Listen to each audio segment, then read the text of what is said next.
ಹಿಂದೂ ಕಾರ್ಯಕರ್ತ ಸುಹಾಸ್ ಅವರ ಒಂದು ಬರ್ಬರ ಹತ್ಯೆ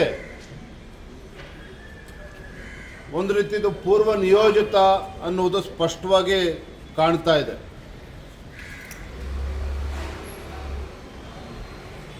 ಕಾಶ್ಮೀರದಲ್ಲೇನೋ ಹಿಂದೂಗಳ ಒಂದು ಮಾರಣ ಹೋಮ ಆಯಿತು. ಇದನ್ನೂ ಕೂಡ ರಾಜ್ಯದ ಜನ, ದೇಶದ ಜನ ಮರ್ತಿಲ್ಲ. ಇದರ ನಡುವೆನೇ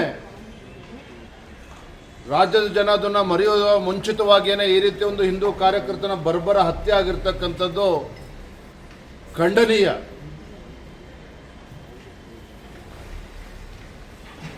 ಎಲ್ಲೋ ಒಂದು ಕಡೆ ರಾಜ್ಯದಲ್ಲಿ ಸಿದ್ದರಾಮಯ್ಯ ನೇತೃತ್ವದ ಕಾಂಗ್ರೆಸ್ ಸರ್ಕಾರ ಬಂದ ನಂತರದಲ್ಲಿ ಇಂಥ ದೇಶದ್ರೋಹಿಗಳಿಗೆ, ಕೊಲೆಗಡಕರಿಗೆ ಏನು ಮಾಡಿದ್ರು ನಡೀತದೆ ಅನ್ನೋ ಒಂದು ಆತ್ಮವಿಶ್ವಾಸ ಹೆಚ್ಚಾಗಿರುವ ಪರಿಣಾಮವಾಗಿಯೇ ಪದೇ ಪದೇ ಈ ರೀತಿ ಕೃತ್ಯಗಳು ನಡೀತಾ ಇದೆ. ಹಿಂದೂ ಕಾರ್ಯಕರ್ತರ ಹತ್ಯೆ ನಡೀತಾ ಇದೆ. ಹಿಂದೂ ಸಂಘಟನೆಗಳನ್ನು ಬೆದರಿಸ್ತಕ್ಕಂಥ ಕೆಲಸ ಆಗ್ತಾ ಇದೆ. ಹಿಂದೂ ಮುಖಂಡರ, ಕಾರ್ಯಕರ್ತರ ಕಗ್ಗಲೆ ನಿರಂತರವಾಗಿ ಕರ್ನಾಟಕ ರಾಜ್ಯದಲ್ಲಿ ನಡೀತಾ ಇದೆ. ಕರ್ನಾಟಕ ರಾಜ್ಯದಲ್ಲಿ ಗೃಹ ಸಚಿವರು ಬದುಕಿಲ್ವಾ? ಹಾಗಾದರೆ ಕರ್ನಾಟಕ ರಾಜ್ಯದಲ್ಲಿ ಕಾನೂನು ಸುವ್ಯವಸ್ಥೆ ಏನಾಗಿದೆ? ಗುಪ್ತಚರ ಇಲಾಖೆ ಸತ್ತೋಗಿದೆ. ಹಾಗಾದ್ರೆ ಕರ್ನಾಟಕ ರಾಜ್ಯದಲ್ಲಿ ಒಬ್ಬ ಹಿಂದೂ ಕಾರ್ಯಕರ್ತ ಅವನ ಜೀವಕ್ಕೆ ಬೆದರಿಕೆ ಇದೆ ಅಂತೇಳಿ ಗೊತ್ತಿದ್ರೂ ಸಹ ಯಾಕೆ ಅಂತ ಘಟನೆ ಆಗೋದಕ್ಕೆ ಸಾಧ್ಯ ಆಯಿತು? ಇಲ್ಲ ಒಂದು ಕಡೆ ರಾಜ್ಯ ಸರ್ಕಾರದ, ಕಾಂಗ್ರೆಸ್ ಸರ್ಕಾರದ SDPI, PFI ಈ ರೀತಿ ಸಂಘಟನೆಗಳ ಮೇಲಿನ ಪ್ರೀತಿಯನ್ನು ತೋರಿಸ್ತಾ ಇದ್ದಾರೆ ಸಿದ್ದರಾಮಯ್ಯ ನೇತೃತ್ವದ ಕಾಂಗ್ರೆಸ್ ಸರ್ಕಾರ. ಇವೆಲ್ಲವೂ ಸಹ ಈ ರೀತಿ ದುಷ್ಕೃತ್ಯವನ್ನು ಮಾಡೋದಕ್ಕೆ, ಕೊಲೆಗಳನ್ನು ಮಾಡೋದಕ್ಕೆ, ಹಿಂದೂ ಕಾರ್ಯಕರ್ತನ ಬೆದರಿಸೋದಕ್ಕೆ ಒಂದು ರೀತಿ ಅವರಿಗೆ ಶಕ್ತಿ ಬಂದಂತಾಗಿದೆ, ಆನೆ ಬಲ ಬಂದಂತಾಗಿದೆ. ಮುಖ್ಯಮಂತ್ರಿಗಳ ಸಾಫ್ಟ್ ಅಪ್ರೋಚ್ ಏನಿದೆ,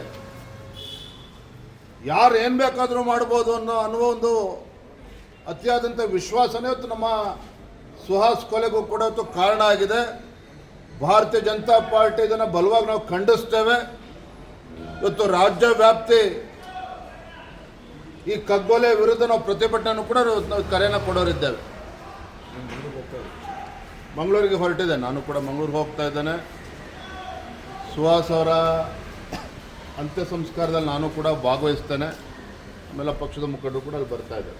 ನಿಜವಾಗ್ಲೂ ಕೂಡ ಕಾಂಗ್ರೆಸ್ನವ್ರಿಗೆ ಕಳಕಳಿ ಇದ್ದಿದ್ದೇ ಆದರೆ ಸ್ವಾತಂತ್ರ್ಯ ಬಂದ 55-60 ವರ್ಷಗಳ ಕಾಲ ಆಡಳಿತ ನಡೆಸಿರ್ತಕ್ಕಂಥ ಕಾಂಗ್ರೆಸ್ ಪಕ್ಷ ಯಾಕೆ ಇಂದಿರಾ ಗಾಂಧಿ ಅವ್ರ ಕಡೆಯಲ್ಲಿ ಮಾಡೋಕ್ಕಾಗಲಿಲ್ಲ?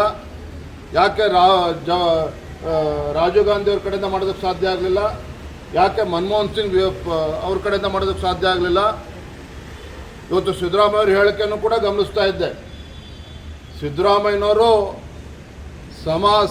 ಸಮಾಜಗಳ ಮಧ್ಯೆ ಕಂದಕ ಸೃಷ್ಟಿ ಮಾಡೋದ್ರಲ್ಲಿ ನಿಸ್ಸೀಮರಿದ್ದಾರೆ. ಜಾತಿಗಳ ಮಧ್ಯೆ ವಿಷ ಬೀಜವನ್ನು ಬಿತ್ತೋದ್ರಲ್ಲಿ ನಿಸ್ಸೀಮರಿದ್ದಾರೆ. ನಿಮ್ಮ ಜಾತಿ ಜನಗಣತಿ ಬಗ್ಗೆ ಭಾರತೀಯ ಜನತಾ ಪಾರ್ಟಿ ಎಲ್ಲ ವಿರೋಧ, ಆಡಳಿತ ಪಕ್ಷದ ಕ್ಯಾಬಿನೆಟ್ ಸದಸ್ಯರು ಕೂಡ ವಿರೋಧ ಮಾಡಿದ್ದಾರೆ. ಅದಕ್ಕೇನು ಉತ್ತರ ಕೊಡ್ತಾರೆ ಸಿದ್ದರಾಮಯ್ಯನವರು?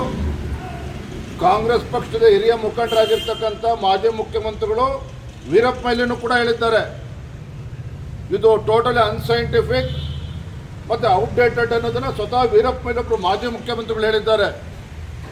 ಇದಕ್ಕೆ ಬಂದು ಸಿದ್ದರಾಮಯ್ಯ ಉತ್ತರ ಕೊಡಲಿ. ಭಾರತೀಯ ಜನತಾ ಪಾರ್ಟಿಯ ಮೇಲೆ ಗೂಬೆ ಕೂರಿಸೋದಲ್ಲ.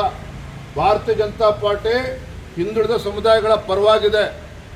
ದೇಶದ ಪ್ರಧಾನಮಂತ್ರಿ ನರೇಂದ್ರ ಮೋದಿಜಿಯವರಾಗಲಿ, ನಮ್ಮ ರಾಷ್ಟ್ರೀಯ ಅಧ್ಯಕ್ಷರಾಗಲಿ, ಭಾರತೀಯ ಜನತಾ ಪಾರ್ಟಿ ಇವತ್ತು ಶೋಷಿತ, ಪೀಡಿತ ಸಮುದಾಯಗಳು, ಹಿಂದುಳಿದ ಸಮುದಾಯಗಳ ಧ್ವನಿಯಾಗಿ ಆಧಾರ ಒಂದು ರಾಜಕೀಯ ಪಕ್ಷ ಕೆಲಸ ಮಾಡ್ತದೆ ಅಂತ ಹೇಳಿದ್ರೆ ಅದು ಭಾರತೀಯ ಜನತಾ ಪಾರ್ಟಿ ಮಾಡ್ತದೆ, ಕಾಂಗ್ರೆಸ್ ಪಕ್ಷ ಅಲ್ಲ. ಹಾಗಾಗಿ ಸಿದ್ದರಾಮಯ್ಯನವರು ಈ ರೀತಿ ದ್ವಂದ್ವ ನಿಲುವನ್ನು ಬಿಡಲಿ. ನನ್ನ ಒಂದೇ ಪ್ರಶ್ನೆಗೆ ಸಿದ್ದರಾಮಯ್ಯನವರು ಉತ್ತರ ಕೊಡಲಿ. ಉಳಿದಿದ್ದ ಪುಕ್ಷೇಟ ಭಾಷಣ ಆಮೇಲೆ ಮಾಡಿಕೊಳ್ಳಿ. ಯಾಕೆ ಸಿದ್ದರಾಮಯ್ಯನವರೇ, ನೀವು 2014ರಲ್ಲಿ ನೀವೇ ಮುಖ್ಯಮಂತ್ರಿಗಳಿದ್ರಿ. ತಾವು ಮುಖ್ಯಮಂತ್ರಿಗಳಿದ್ದಾಗ 2015ರಲ್ಲಿ ವರದಿ ಮಂಡನೆ ಆಗಿದೆ. ಆದರೆ ಒರಿಜಿನಲ್ ಪ್ರತಿನೂ ಕೂಡ ಇವತ್ತು ಕಾಣ್ತಾ ಇಲ್ಲ. ಇವತ್ತು ಕಾಂತರಾಜ್ ವರದಿ ಒರಿಜಿನಲ್ ಪ್ರತಿ ಎಲ್ಲಿದೆ? ಇವತ್ತು ಜಯಪ್ರಕಾಶ್ ಹೆಗಡೆ ಅವರು ಯಾವ ಆಧಾರದ ಮೇಲೆ ಈ ಅಂಕಿಅಂಶಗಳು ಕೊಟ್ಟಿದ್ದಾರೆ, ಅವರೇ ಕೊಟ್ಟಿದ್ದಾರೋ ಇವರೇ ಸೃಷ್ಟಿ ಮಾಡಿಕೊಂಡಿದ್ದಾರೋ. ಹಾಗಾಗಿ ಮುಖ್ಯಮಂತ್ರಿಗಳ ಪ್ರಾಮಾಣಿಕತೆಯ ಕೊರತೆ ಈ ವಿಚಾರದಲ್ಲಿ ಎದ್ದು ಕಾಣ್ತಾ ಇದೆ. ಸಿದ್ದರಾಮಯ್ಯನವರು ನಿಜವಾಗ್ಲೂ ಕೂಡ ಪ್ರಾಮಾಣಿಕತೆ ಇದ್ದಿದ್ದೇ ಆದರೆ ಅವರ ಹಿಂದಿನ ಅವಧಿಯಲ್ಲೇ ಈ ಒಂದು ವಿಚಾರವನ್ನು ಯಾಕೆ ಅನುಷ್ಠಾನ ಮಾಡೋದಕ್ಕೆ ಸಾಧ್ಯ ಆಗಲಿಲ್ಲ.